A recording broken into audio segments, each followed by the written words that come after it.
Será que a gente está caminhando para uma crise em 2026, uma que vai fazer 2008 parecer, sei lá, brincadeira de criança? Essa pergunta tá em todo lugar, né? Em todo lugar. E o mundo parece que se dividiu. Tem o time do apocalipse e o time do tá tudo bem. Pois é. E a nossa base, hoje, é uma análise bem provocadora do canal Targin Investimentos de Resultado. E eles falam de uma bolha de tudo. Exato. A nossa missão aqui é entender essa tese. O que está acontecendo de tão diferente agora que, sei lá, pode tornar o próximo tombo muito pior? E que mecanismo é esse que estaria inflando tudo? Boa. Vamos começar por aí, pela comparação com 2008. Naquela época, a gente ouvia muito falar de subprime, né? Mercado imobiliário. Uhum. A fonte que a gente analisou diz que a crise foi mais nichada. Começou num canto e se espalhou. A preocupação agora é que o incêndio já começou na casa toda ao mesmo tempo. É por aí. Exatamente essa a ideia. O que o vídeo explora, e que é fascinante, é que a supervalorização agora não parece estar concentrada num setor só. Como foi com o imobiliário ou a internet antes? Exato. A tese é que ela é sistêmica, está em todo lugar. E para provar esse ponto, a análise traz uns indicadores bem conhecidos que estão, digamos, piscando em vermelho vivo. E o primeiro que eles mostram é o tal do indicador Shiller, o PE. Eu sei que ele mede se as ações estão caras em relação aos lucros, mas o que ele está dizendo agora? Ele está gritando. Basicamente, o que o vídeo mostra é que a gente não está num patamar normal.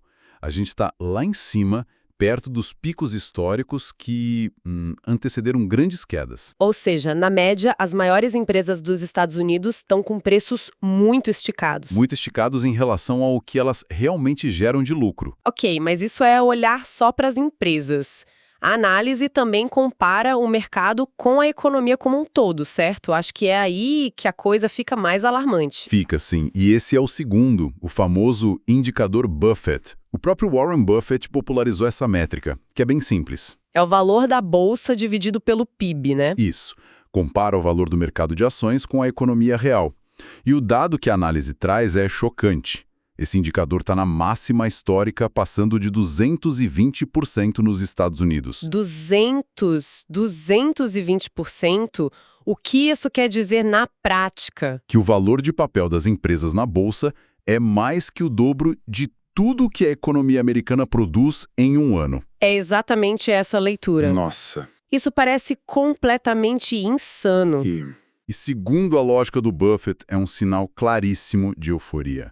E é aqui que a gente entra no grande paradoxo que o vídeo explora, porque a situação fica realmente interessante. Exato.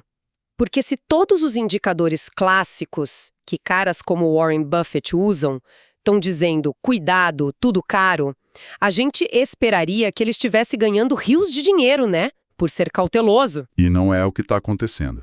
De jeito nenhum. A análise detalha isso muito bem. A empresa dele, a Berkshire Hathaway, está sentada numa montanha de dinheiro. Um caixa recorde, eu vi.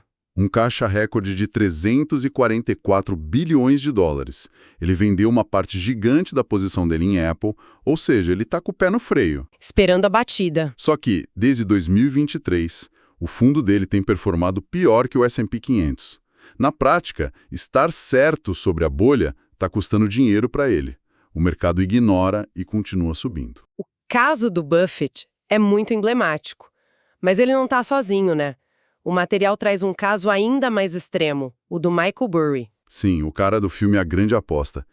E a história dele agora é quase trágica. O vídeo menciona que o Burry admitiu publicamente que não entende mais o mercado. Como assim? Ele olha os fundamentos, vê que os preços deveriam cair, mas eles só sobem, desafiam a gravidade. A situação ficou tão extrema que ele anunciou que ia fechar o fundo dele. Peraí, ele desistiu? O cara que viu o que ninguém viu em 2008 jogou a toalha? Basicamente, sim. Foi como se ele dissesse, as regras do jogo que eu conheço não valem mais. Nossa. É como um mestre de xadrez dizendo que não consegue mais jogar porque os peões começaram a voar. É uma boa analogia. As leis fundamentais parecem não se aplicar mais. Então, se os investidores mais espertos do mundo estão perdidos, isso significa que tem alguma outra força empurrando tudo para cima sem critério. É essa a explicação que a fonte dá. É precisamente esse o ponto de virada da análise. Existe um motor por trás dessa loucura, e ele se chama fundos passivos. Certo. Para entender, a gente tem que olhar para o sistema de aposentadoria americano. Todo mês, uma parte do salário de milhões de pessoas vai automaticamente para fundos de investimento. Ok, mas esse sistema não existe há anos. Por que isso virou um problema agora? Ótima pergunta. O sistema existe, mas o volume de dinheiro que entrou nele nas últimas décadas é astronômico. E o problema não é o investimento, mas como ele é feito. O ponto crucial é que as compras são proporcionais ao peso da empresa no índice, e isso cria um ciclo vicioso. Um loop infinito de compra? Me explique esse loop. É bem simples e assustador. Pensa assim, a Apple, por ser gigante, representa, sei lá, 10% do S&P 500. Ok.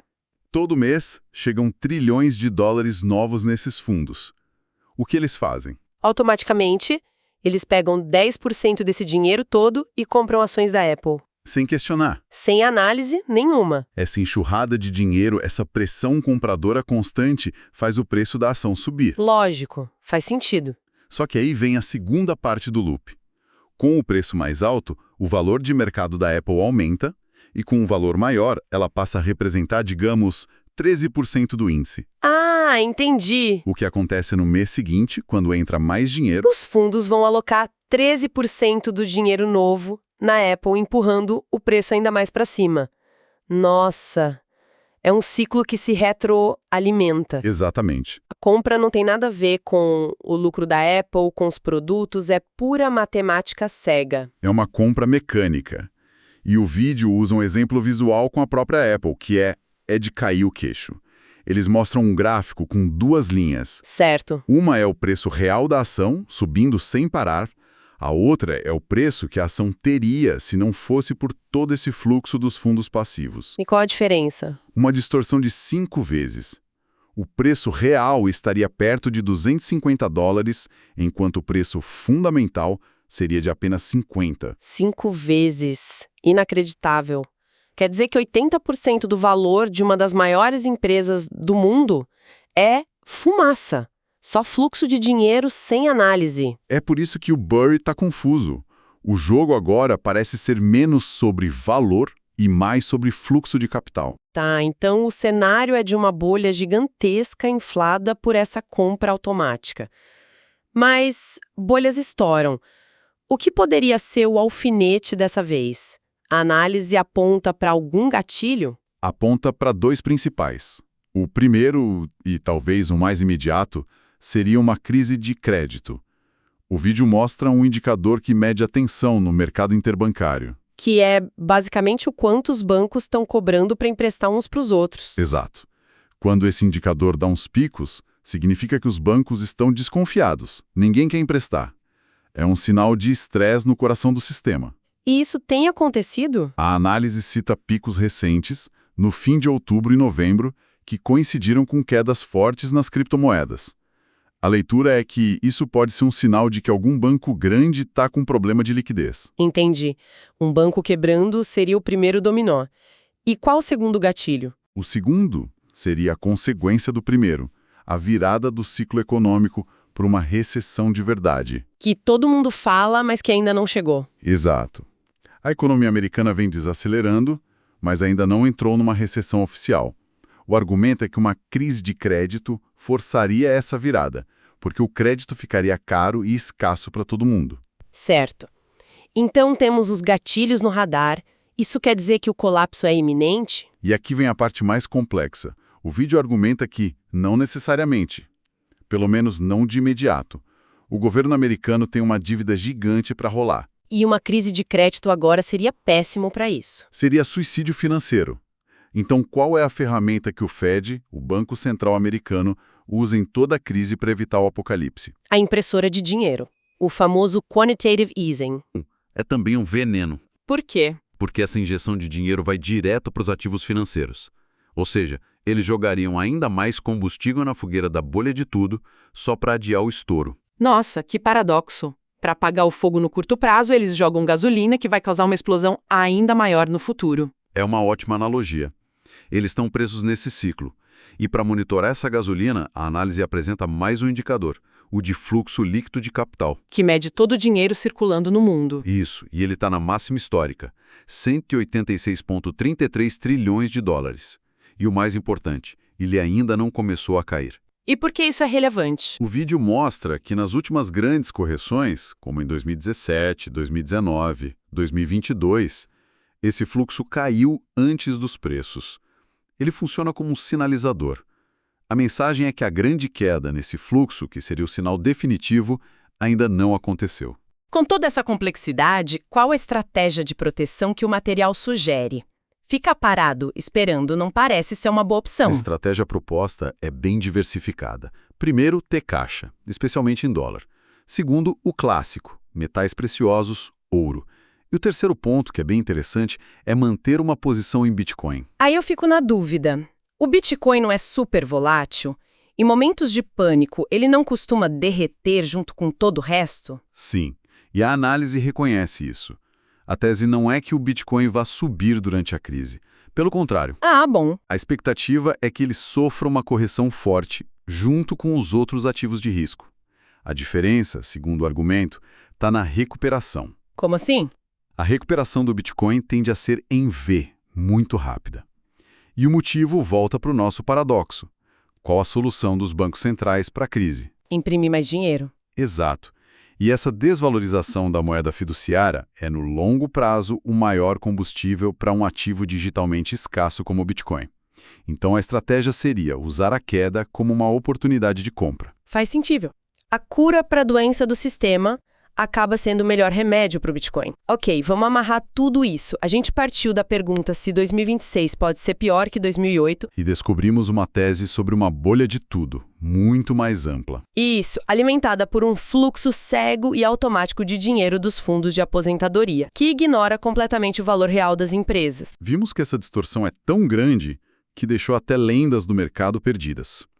E monitoramos os gatilhos como uma crise entre os bancos e entendemos o grande dilema das autoridades. Que é a única ferramenta que eles têm para evitar o colapso no curto prazo, imprimir dinheiro só inflar a bolha ainda mais. É um carro desgovernado indo para um penhasco e o motorista só sabe acelerar. Perfeito. E isso nos deixa com uma reflexão final, uma questão bem provocadora. Se o motor principal do mercado virou essa compra automática, programada, e a resposta para qualquer problema é mais dinheiro criado do nada... Onde fica o investimento de verdade? Exato. Em que ponto a ideia de analisar uma empresa, olhar seu balanço, o tal do valor fundamental, se torna uma estratégia inútil? Será que a gente está vendo uma mudança permanente na lógica dos mercados? Ou a gente só está testemunhando a maior bolha financeira da história, esperando por um alfinete que os bancos centrais estão fazendo de tudo para esconder?